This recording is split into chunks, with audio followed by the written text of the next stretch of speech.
Welcome to the Observeday podcast, the show where we celebrate the days that matter. From holidays to meaningful observances, we bring you inspiring conversations, stories, and ideas to make each day count.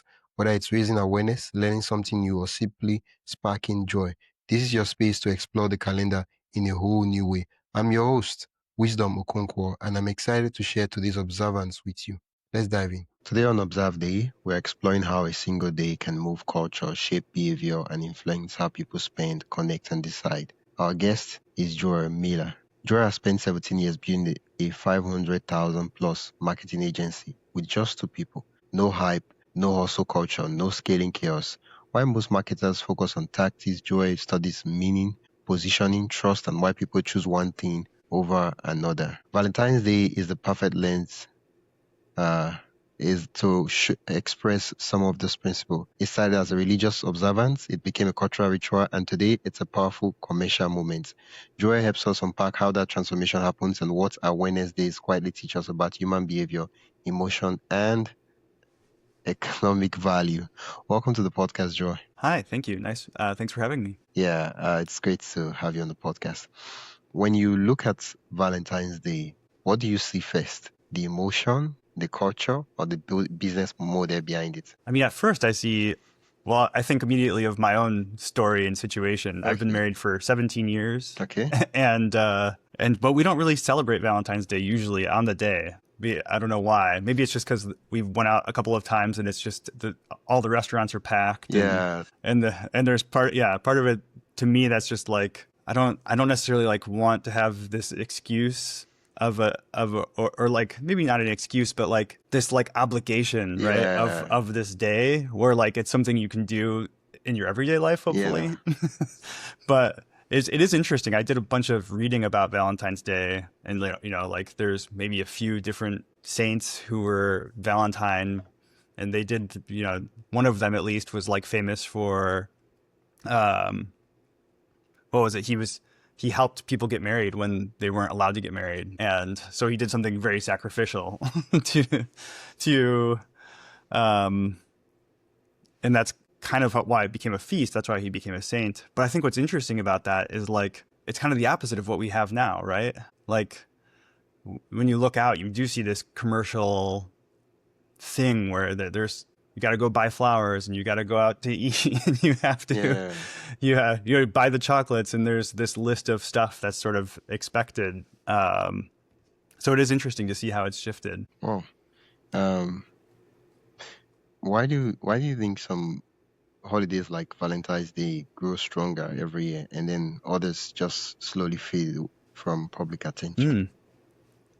Yeah, I mean, Valentine's Day, it makes a lot of sense because there's a lot of, there's a lot of places to actually like position it now, right? Like if you go to the grocery store around then, I think, in fact, I'm pretty sure like Christmas stuff came down here in the States, and Valentine's stuff was going up. I think even we saw it in some, like at Walmart. I think even in like at the end of December, we saw some Valentine's aisles up. So I think like for better or for worse, right? We live in a culture, in a society, in a world that has these marketing forces at work, and so it's kind of just like in our faces. You're going to be faced with it if you walk into the store. It's already like triggering your brain to set out and buy those things. And so I think like it just sort of, not that like clearly we can make our own choices, but like it's being pushed, I guess, rather aggressively. It's like the commercial side of it. So Yeah. One of the things you do. Oh yeah. Okay. The network was lagging, so I saw your lips moving and I couldn't hear you out, and I wasn't sure if you were done talking. And it took me some time to realize that it was the video following up with catching up with what you said earlier on. From your experience in positioning, what makes a date or observance feel important in people's mind? yeah, I think if it's something, well, in fact, kind of rolling back, there's a lot of, I guess I'll say it from like, I'm going to be a little bit aggressive towards some of the guys out there, but I think in my view, there's a lot of men who they need sort of that handhold to do the right thing, to do the romantic thing. So I actually think it's like, from a positioning standpoint, if I was going to be marketing chocolates or cards or the flowers for the day or all the things that come with it, it's like, here's your chance to say you love the person that you do, and it's kind of written out for you. You don't have to like make anything up. Now, I don't know if that's the best thing necessarily for like, I hope some of those guys take that energy to the rest of their relationship, but if I was, if you're positioning it as a business, I mean, here's a chance to make it easy for people to express themselves in a way they might not normally find it easy to. Yeah. I mean, I don't know whoever might be the mastermind behind the Valentine's Day, but I bet there be a couple of businesses like, oh yeah, Valentine's Day is coming. What are we going to do? And Right. then who says you have to give your partner chocolate on Valentine's Day? Who made up that law? Right. Right. I know. I saw some. Right. It's true. And actually, I there's like some interesting stats for Valentine's Day. 73% of flower buyers are men. 27% are women. Wow. And they sell 36 million heart-shaped chocolate boxes Oh, around the Valentine's season. that's 36 million. Isn't that crazy? Wow. Yes, million. How much do you think is a box is cost on average? They range in sizes. Yeah, I would say like the average one is probably like between $35 and $45. Ooh, wow. So I should get into that business. Wow. Right. Yeah. Wow. Oh, I know, it's a lot. Yeah. Yeah. 30, that's 36 million. Yeah. Yeah. I think as we're talking about Valentine's Day, it's in general, just as a Wednesday, right? It's business, and a lot of people find a way to say, okay, this is because there's already a story behind Valentine's Day.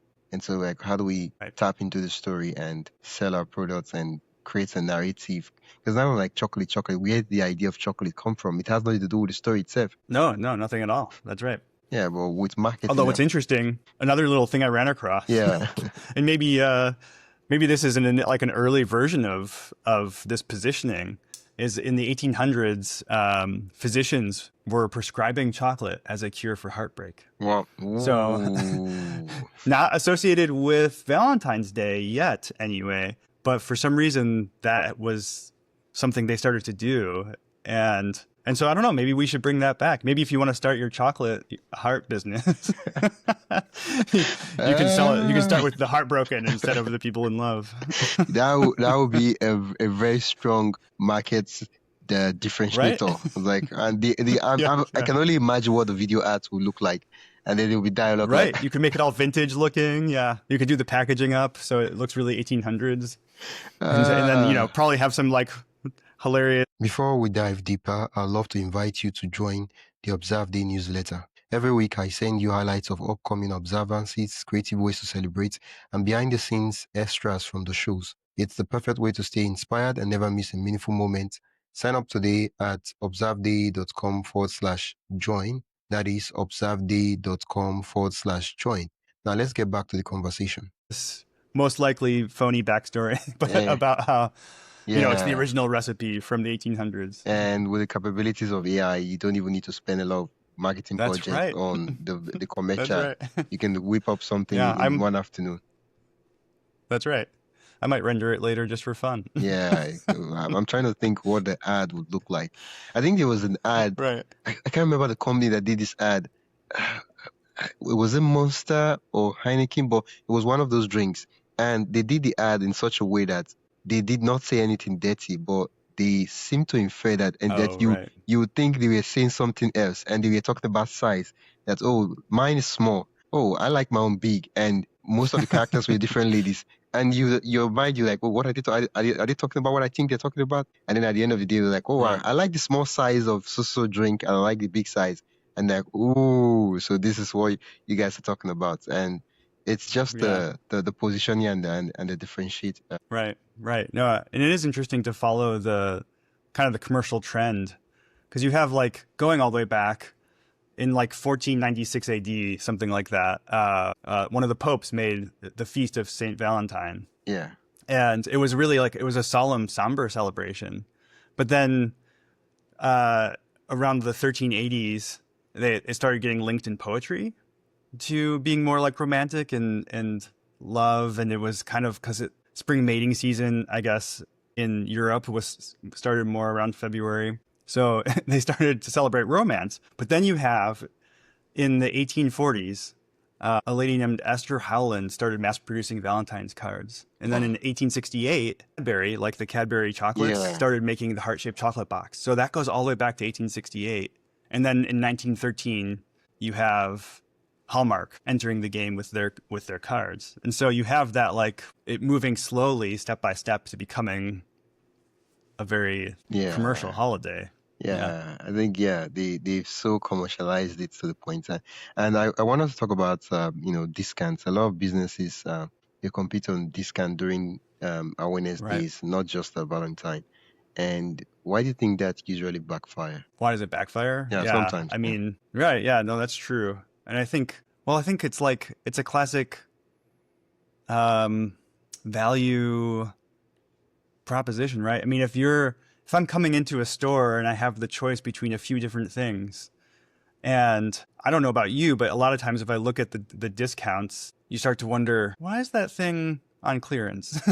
It can't possibly be as good as the one that's not anymore. I don't know, like that's where my brain goes a lot of times. And so, and you start to wonder, and then if you're talking about buying something for a partner or a spouse, and I don't know about anyone else. Some people are probably like excited about the deal, but you also want to make it a little bit of meaningful. Like I put some money on the line. Yeah, it's something nice. Yeah, wow. You don't come back and be like, "Well, honey, I got you the discount." Yeah, I got the discounted one. Like, wow, this is it's a knockoff. It's even a fake. My question is for. I noticed that most businesses they lie in terms of discount. So what I'm saying is that a product that's $12 on usually, then they put 40% discount, no longer $20, now $12. And I'm like, dude, I was in the shop last 2 weeks. This stuff was $12. Like, what happened? Nothing changed. You just put some stickers on top of it, and it seems as though there's a discount when there was actually none. And then you have the perpetual discount too, which is interesting. I mean, I just ordered something today online. And it says, put in the code US50 for 50% off. And I guarantee you, because I've been on this site a few times, that when I go back in 2 weeks, it's going to be another limited time code and it's going to be about the same amount off. So what's the real price? It's the discounted price. Yeah. But it can work sometimes. It feels good to put that code in and see the dollar amount come off. Yeah. I want us to, look at Valentine's Day, how it helps illustrate the difference between competing on price and competing on meaning. Because you were talking earlier on that if you're buying a gift for a partner, you want to put some thought into it, and not just the price doesn't just matter per se, right? It's like, okay, this gift, is there some thought? If I give this gift, does it show that I care, and things like that? Yeah, I mean, I think this isn't exactly what you're asking, but if I was going to make a product for Valentine's Day, I'd be really interested in positioning it so that I'm helping the consumer make that gift meaningful. Because that's probably one of the hardest things to do, when you could just go into a store and pick, one of 100 cards. And sure, you can get one of the $1.2 billion industry heart-shaped chocolate boxes, as we learned a second ago. Yeah. But, maybe that doesn't mean anything to the person. So I don't know. I think it'd be interesting with the rise of the technology we have now and AI, like we're talking about generating those things. Like, it'd be cool to make a little site where you can, dump a few things in about your significant other, and then it comes back with the top 5 meaningful Valentine's gifts you could give them. Yeah. And maybe there's affiliate links out to that. I think that could be an interesting business model for a little side hustle. Yeah, I think there's some gifts that their value is what they stand for, not what they are per se, right? Yes. That's true. Right. Something like a Lamborghini. Lamborghini is valuable because it's a Lamborghini, and but something like your grandmother's heirloom, even though it's not like the Right. highest quality of the stuff. It's like, oh, this stuff really means a lot to me, and I'm giving Right. it to you, and I want you to have it. As a marketer, right? A lot of brands make mistakes when they jump on these awareness days, right? Everybody's celebrating different days from every holiday, and they don't even understand the meaning behind the holiday, and they don't even Right. know the story behind them or if it's something they stand for. So what happens is, I don't know if you saw the commercial with Bud Light. It was one time, the drink, right? Right. Right. Yeah. I don't know if Yeah. it's drink Bud Light where they got one influencer. It was a really popular story on TikTok, and it backfired, right? So Bud Light is a drink for men, and then they got I think a transgender to Oh, do the right. ads, Right. Right. and it's just Yeah, I heard about that. backfired, right? It backfired, right? Right. Yeah. Right. Right. They missed their audience, their core Yeah. audience. Right. Like it's a key thing. You have to be able to. You can't alienate the people who mostly buy your product. It just doesn't work usually. So. Yeah. Um, One of the things you talk about is you say most businesses don't really understand their own business model, and Yeah. how does that show up during big cultural moments like holidays? Hmm. It's a great question. I mean, I think that could show up if they have a certain kind, like maybe they enter into the Valentine's Day specifically, market every year, but they're just sort of haphazardly. I mean, it's hard for me to imagine that a company at the scale that I'm thinking of would make this kind of mistake. Like sometimes the small to medium sized businesses might be more likely to do this, but where they aren't tracking the metrics enough and they're not making intentional choices as to where they're actually placing their product and how they're marketing it. So they're sort of just shotgunning the marketing out there, Yeah. hoping something lands. And they're doing well a lot of times, but it's accidentally because they didn't make a choice. They didn't say, we're going to position this product in this place, in this way, and then measure it. And so it can be pretty easy if you're not doing that to change a fundamental piece of your business. Like, oh, we no longer led with that messaging, or we took that product off out of this one channel, and all of a sudden you see like a 40% dip in your business, and they go, "What's happening? Everything we're failing now." But really, all it is that they didn't understand how they were succeeding in the first place.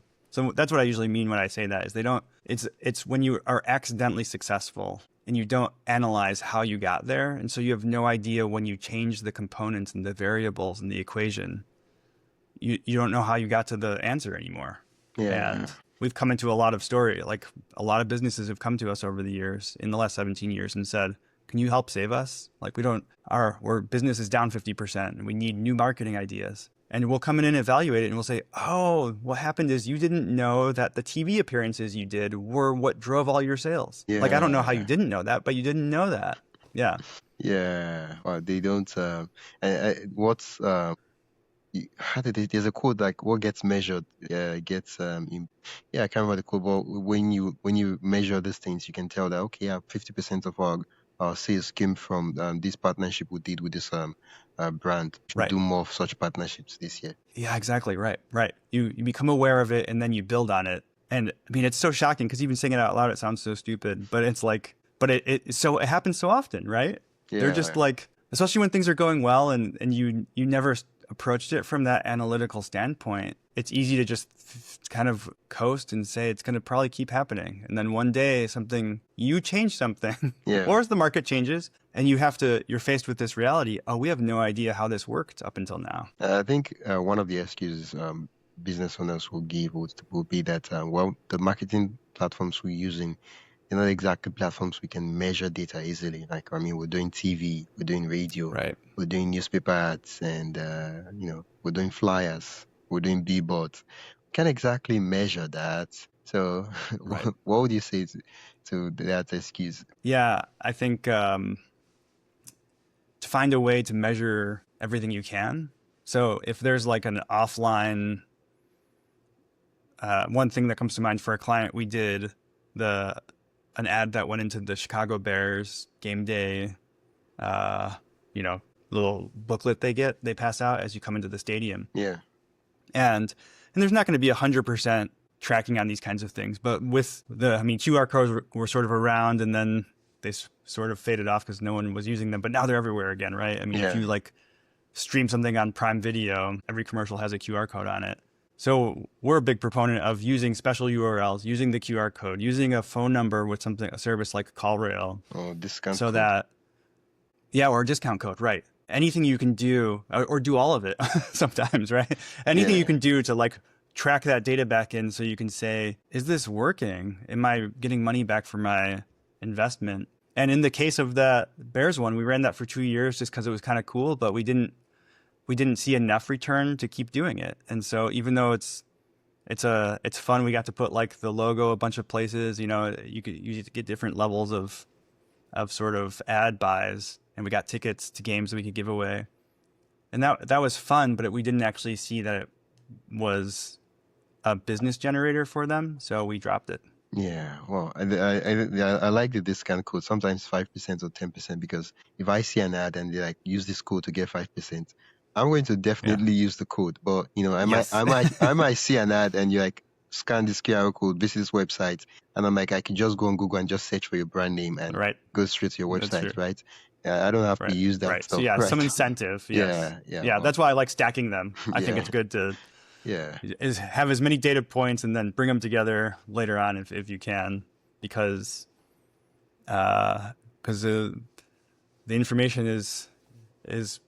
gives you power. It gives you the ability to make good choices. Wow. Thank you so much, Joy, for chatting with me about Valentine's Day as it relates to business.